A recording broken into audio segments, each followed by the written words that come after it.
Assalamualaikum warahmatullahi wabarakatuh.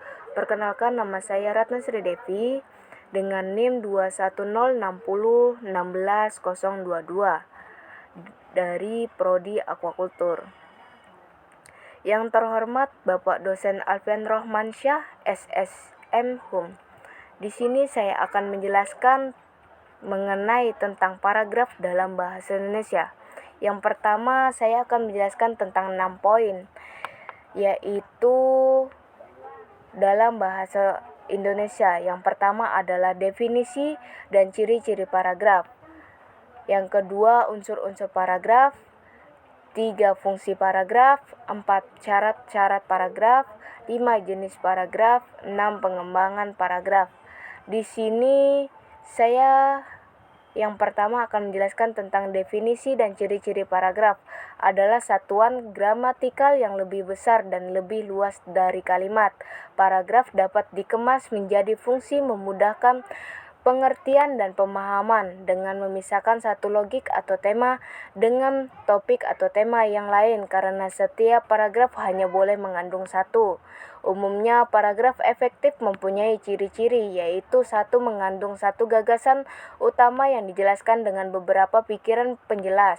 2. Pikiran penjelas yang betul-betul mendukung gagasan utama. 3. Gagasan utama dan penjelas yang dikemas dalam kalimat yang lugas dan efektif.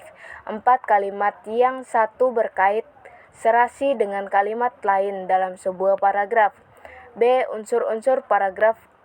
Unsur-unsur paragraf merupakan unsur-unsur pembangunan di dalam paragraf yang berfungsi membentuk kalimat agar menjadi paragraf yang baik. Unsur-unsur paragraf yang perlu diketahui yang pertama adalah topik atau gagasan utama. Unsur ini adalah fokus atau jantung dari sebuah paragraf. Gagasan utama atau pokok pikiran atau ide pokok merupakan inti dari pembahasan di dalam sebuah pernyataan suatu kalimat. Gagasan utama yang terletak di bagian awal kalimat disebut dengan deduktif. Lalu gagasan utama yang terletak di bagian akhir kalimat disebut juga dengan induktif, serta gagasan utama yang ada di awal dan di akhir kalimat bisa disebut juga dengan deduktif, induktif. Selain itu ada juga gagasan utama yang berada di tengah paragraf dan termasuk dalam jenis paragraf. 2. Kalimat utama adalah kalimat yang berarti inti dalam sebuah paragraf dan merupakan gagasan utama yang diletakkan secara tersurat pada awal dan akhir paragraf. Ciri-ciri dari kalimat utama yaitu adalah mengandung ide pokok atau permasalahan tertentu. 2. Kalimat tersebut bisa berdiri sendiri atau minimal terdiri dan subjek dan predikat. 3. Memiliki makna yang jelas meskipun tidak dipasangkan dengan kalimat lain. 3. Kalimat penjelas atau kalimat pendukung. Kalimat pendukung berfungsi untuk mengembangkan dan memperkuat gagasan yang disampaikan pada kalimat utama, sedangkan kalimat penjelas bisa berupa data perlengkap seperti opini, fakta, dan data yang valid. A. Kalimat penjelas mayor atau pengembang langsung adalah kalimat penjelas utama yang bertugas menjelaskan secara langsung gagasan utama dan kalimat topik yang terdapat di dalam paragraf itu.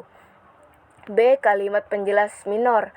Kalimat penjelas minor atau kalimat pengembangan tidak langsung adalah kalimat yang secara tidak langsung menjelaskan gagasan utama dan kalimat topik paragraf. 4. Konjungsi adalah kata sambung atau kata penghubung. Konjungsi dalam bahasa Indonesia ada 2 jenis, yaitu konjungsi intrakalimat dan antarkalimat. Misal dari konjungsi intrakalimat yaitu bisa menggunakan kata dan sehingga agar sebelum dan lain-lain. Contohnya, kami menyiapkan jaket dan kaos kaki sebelum pergi ke Malang.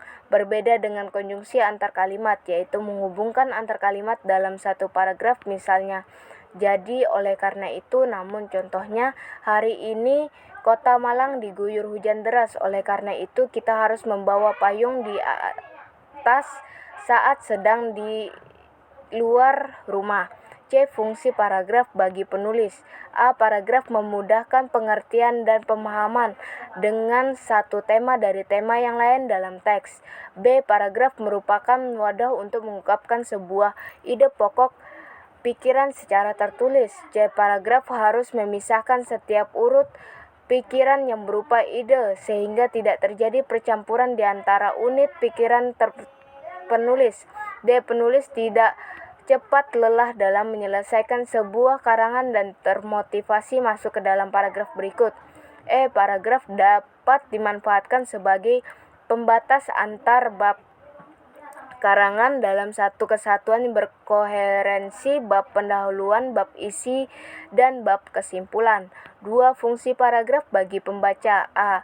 Dengan memisahkan atau menegaskan perhentian secara wajar dan normal, pembaca dapat dengan jelas memahami gagasan utama penulis. B. Pembaca dapat memudahkan menikmati karangan secara utuh, sehingga memperoleh informasi penting dan kesan yang kondusif.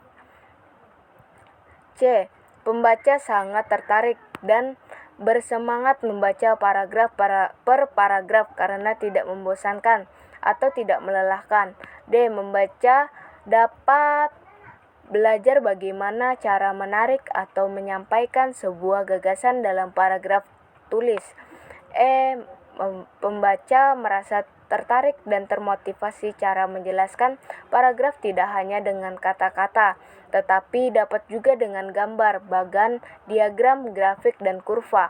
D. Syarat paragraf dalam keseluruhan tulisan ada bagian pembukaan, ancang-ancang atau bagian isi atau penjabaran, dan bagian penutup. Pada bagian karangan tidak kalah penting, yaitu bagian yang memberikan rambu-rambu. Rambu-rambu yang disebut adalah penanda hubungan yang sangat mutlak diperlukan membangun paragraf yang baik. Perincian rambu-rambu atau syarat paragraf yang baik adalah 1. Kohesi atau kesatuan, yaitu semua kalimat harus mengemukakan satu tema yang jelas. 2. Koherensi atau kepaduan, yaitu antar kalimat dalam paragraf saling terkait. A. Kata transisi, konjungsi atau ungkapan penghubung antar kalimat. Keberadaan kata transisi membentuk satu kesatuan kalimat yang saling berhubung dan berkelanjutan sehingga menjadi paragraf yang utuh dan memberikan pemahaman bagi pembacanya. B. Referensi atau pengucapan adalah hubungan antara kata dan objeknya. Contoh referensi eksplosif yaitu yang mengacu pada diri.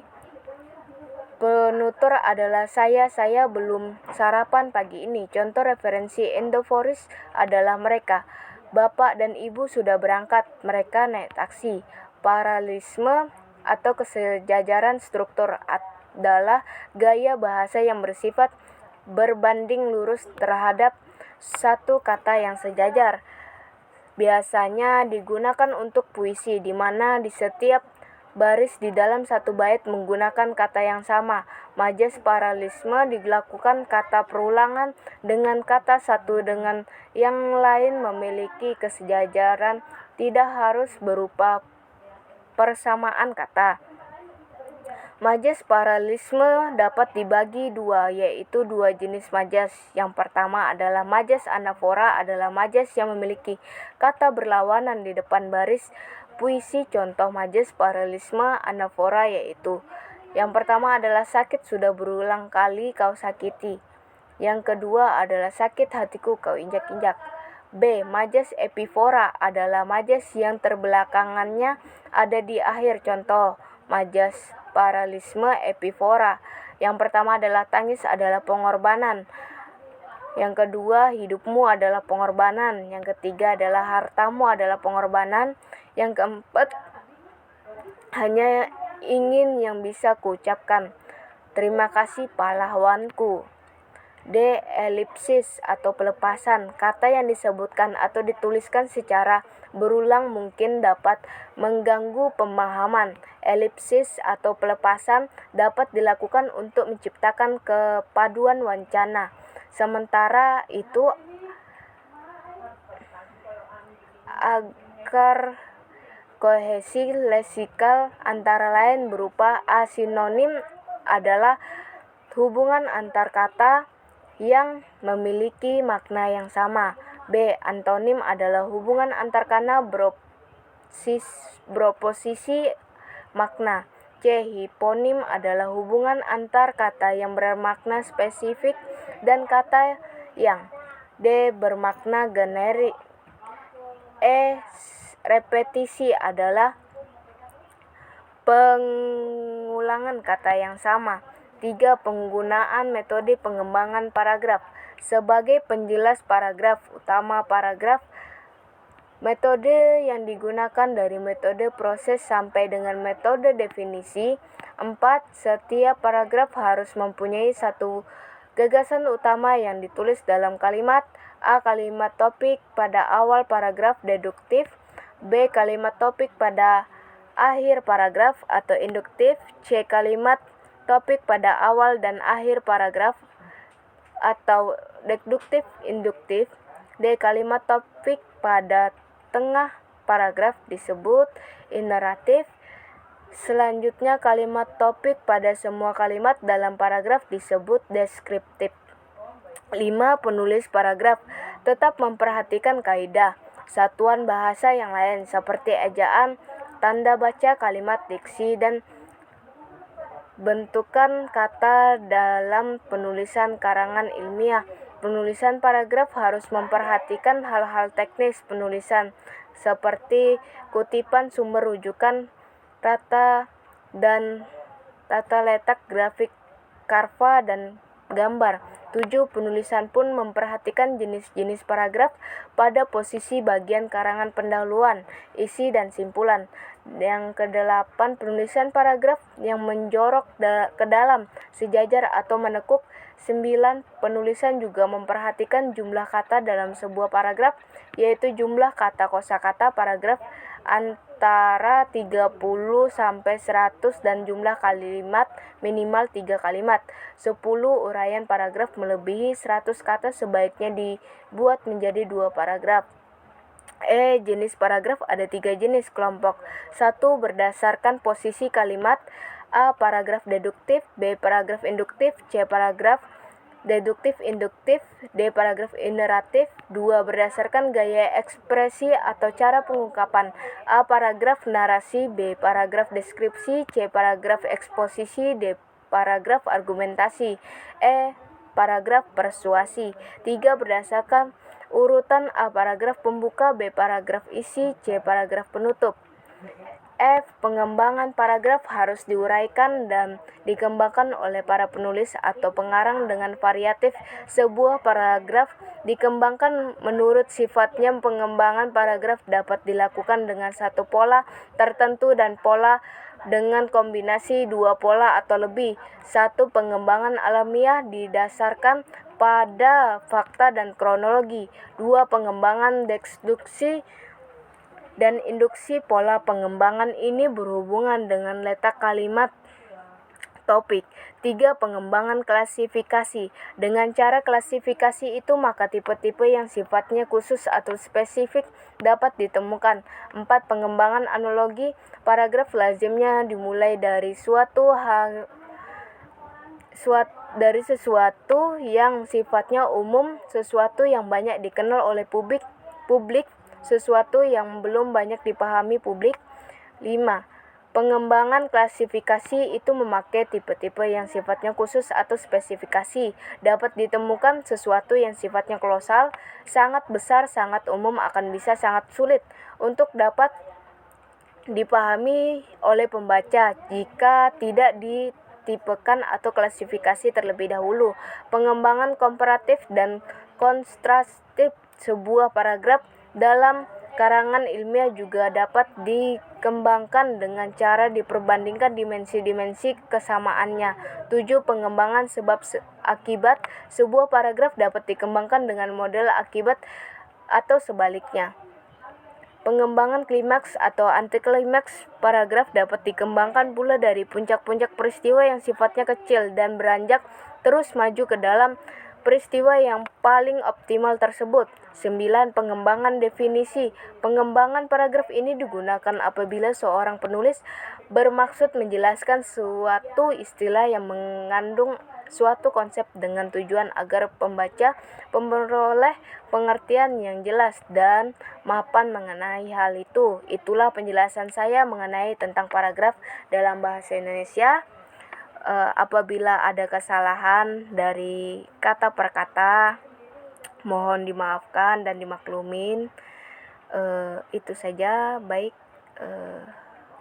salam hormat kepada Bapak dosen Alfian Romansyah, SSM HUM. Terima kasih. Assalamualaikum warahmatullahi wabarakatuh.